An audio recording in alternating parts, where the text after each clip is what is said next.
Shabbat Shalom.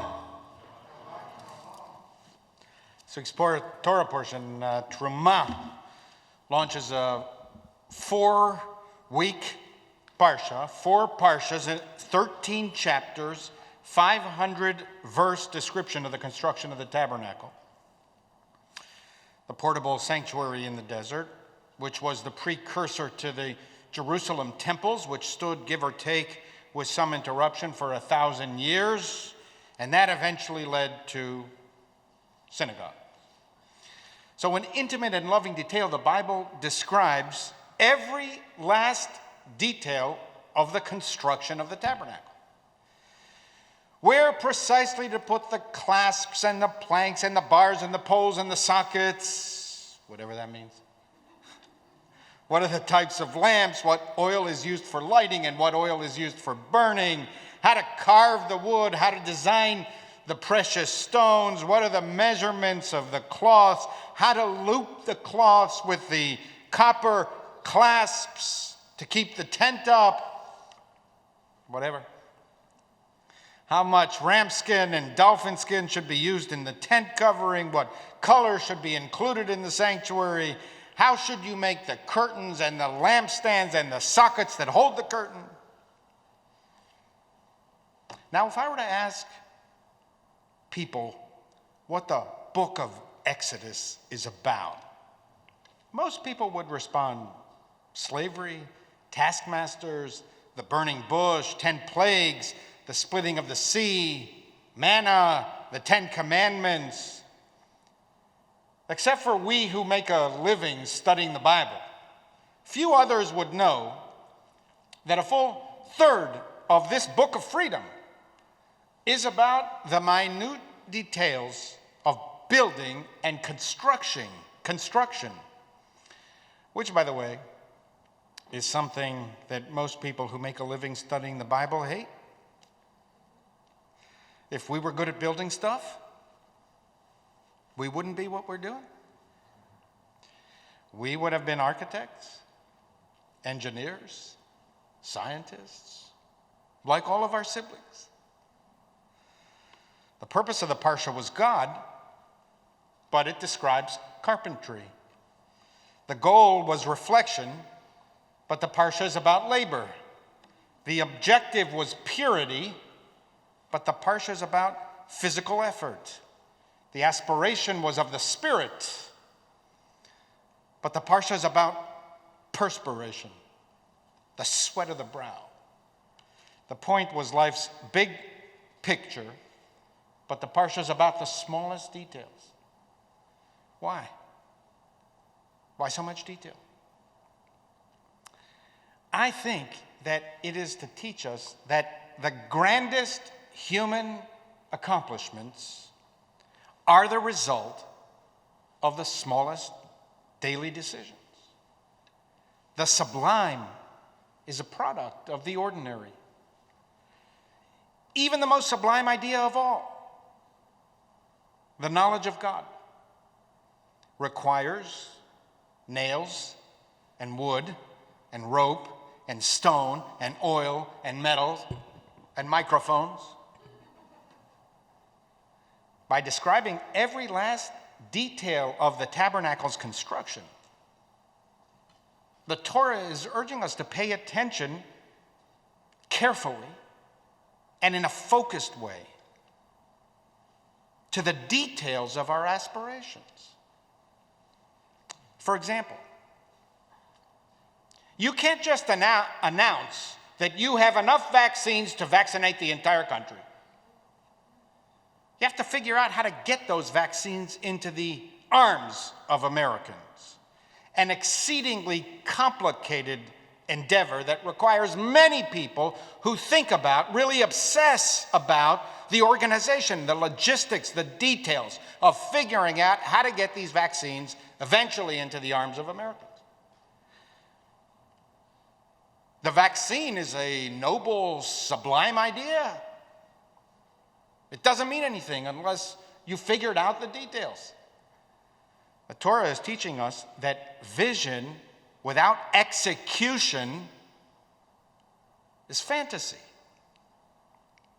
At the same time, mere skill and ability to pound a nail into wood without breaking your thumb, the capacity to execute without understanding what it's all for, is hollow, just mechanized functionality. There's nothing elevated about it. To live a complete and fulfilled life and to have progress and invention, we must have a vision of beauty, of nobility, of meaning that guides us daily, but we must also pay attention and figure out how to put it all together. I love reading the testimony of one of the eyewitnesses to Leonardo da Vinci's work on the Last Supper. Has anybody been there? Up there, it's in Milan. Anybody been to see the actual Last Supper? This eyewitness described how the master painter painted the Last Supper. He said Leonardo would arrive early, climb up on the scaffolding, and set to work. Sometimes he stayed there from dawn to sunset, never once laying down his brush, forgetting to eat and drink, painting without pause.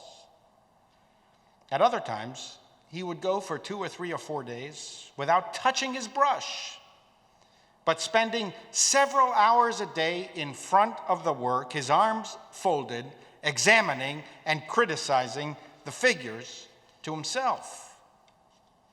I also saw him, said the eyewitness, driven by some sudden urge at midday when the sun was at its height, leaving the Cortevecchia, where he was working on his marvelous clay horse. That didn't actually survive, but that's another story. I saw him leaving the Cortevecchia to come straight to Santa Maria without seeking shade and clamber up onto the scaffolding, pick up a brush, put in 1 or 2 strokes, and then go away again. I love that, the visual of the great Leonardo working on one of his masterpieces, rushing in from another project in the middle of the day to solve a minor problem that he had been thinking about by painting a stroke or 2 and then leaving, is as fascinating as it is revealing. One of the most sublime of human creations, this painting, was the result of thousands of tiny brush strokes and decisions how to paint. We are so familiar with Leonardo da Vinci's finished masterpiece that its perfection seems inevitable to us. But Leonardo fought over every inch of that canvas. He paid attention to the smallest detail. As with the geniuses of our species, so with the rest of us. The extraordinary begins as ordinary. One ordinary thing after another, enough of them in the right places on the canvas of life may produce a masterpiece. Leonardo da Vinci was an obsessive observer. He kept a small notebook hanging from his belt at all times and jotted down every idea that came to mind. There are some 7,200 pages of these notebooks that have survived. And scholars estimate that what has survived, the 7,200 pages, is only a quarter of what he actually wrote. If you've seen pictures of these notebooks, you might have noticed that many of the pages are crammed with text and drawings covering the entire page. It was because, first, paper was expensive back then, but also Leonardo's mind functioned this way. He could return to a page even months or years later and add a minor thought, as he would often return to his masterpiece months and years later and had a stroke here or there. That's how the Mona Lisa ultimately became finished. He actually never thought he finished it. Leonardo was looking for patterns, and patterns are discovered in the details. Every lasting human accomplishment must be a fusion of imagination and perspiration, vision and execution. And that is the fusion that is described in the Torah in the building of this most noble idea of the tabernacle. Without vision, we are mechanical, robotic, merely functioning our way through life. But without functionality, we're just one of the many dreamers who lived in the skies in a fantasy world of their own making. I find it immensely satisfying and poignant that the final recorded words, the last words on the last page of these something like 7,200 pages of notes of the great Leonardo da Vinci are these: the soup is getting cold.